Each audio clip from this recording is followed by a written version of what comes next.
Chris Jericho is many things, but one thing he isn't is a political person, which is lucky because with wrestling he's kind of a genius, but when it comes to politics, he's got a bum for a brain.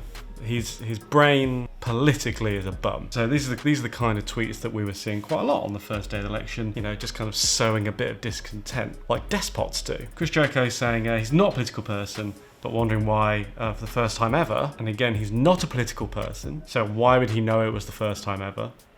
Come on. We've had to wait 2 days, 5 days to find out who won the presidential race. Obviously, he was wrong about that. It's happened loads of times. What's interesting is his not being a political person because it didn't take long for everyone to remind him that as of last week, we knew he was a political person because he donated 3 times to the Trump campaign. Now, of course, the problem with saying something like, I'm not a political person when you donate to a campaign, is that people will call you out. If I just said, I'm not a paedophile, you might start to suspect I was a paedophile.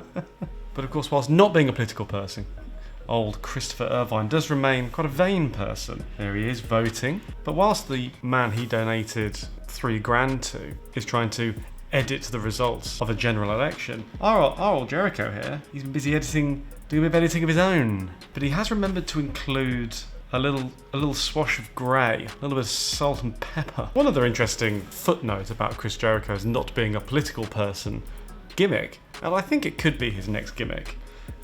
He already has Jake Hager, who is basically the man Trump sees in the mirror. His podcast has been pretty interesting.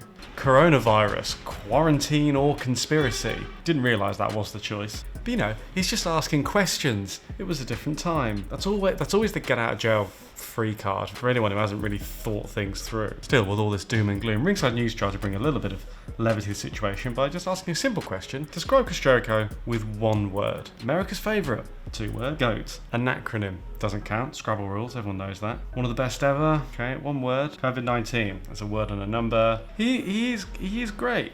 In many ways, but again, just to reiterate, he's got a bum in his brain.